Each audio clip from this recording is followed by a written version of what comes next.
Fontaine sells drugs in the Glen, a suburban community. One night, after collecting money from one of his customers, Slick Charles, not after a hostile collection, he is slain by a rival drug dealer named Isaac.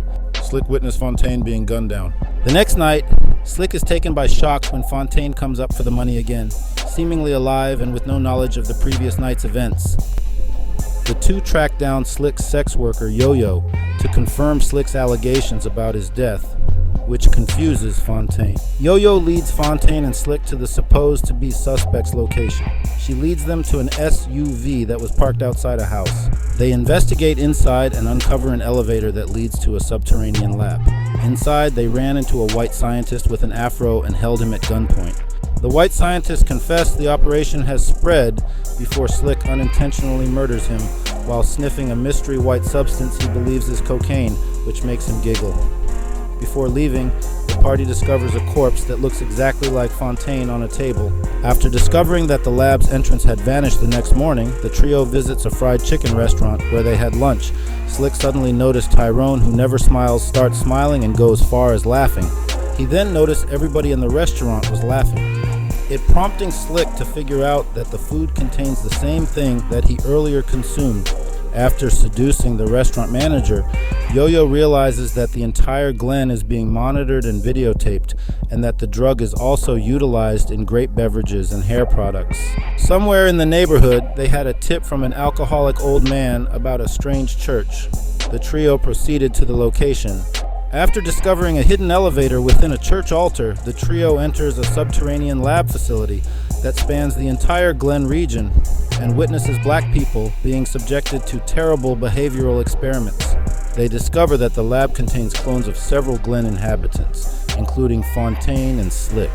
After Fontaine sets off an alarm, they leave through a strip club. The DJ brainwashes the clubgoers with a song and pushes them to pursue the trio.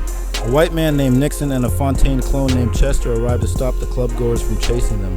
Nixon discloses that scientists conduct experiments on underprivileged, mostly black groups, such as the Glen, in order for the operation to go undetected and presumably create peace in America.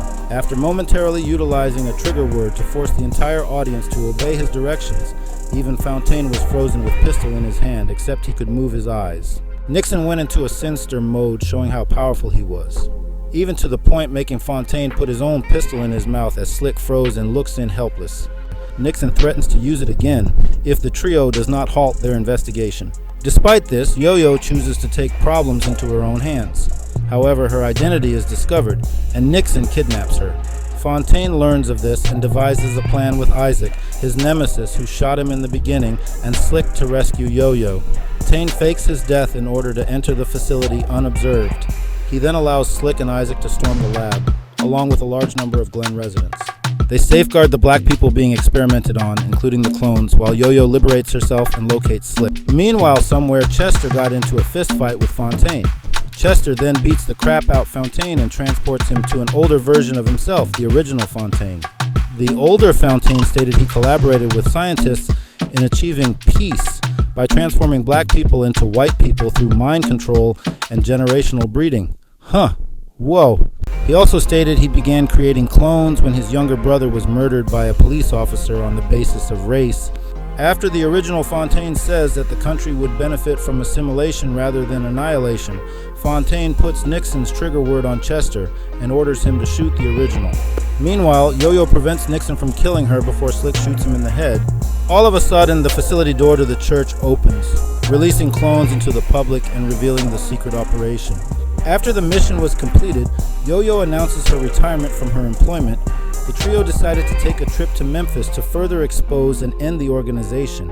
Meanwhile, somewhere in Los Angeles, a man named Tyrone, who is identical to and lives the same lifestyle as Fontaine, is watching television with his pals when they notice one of Fontaine's clones on the news.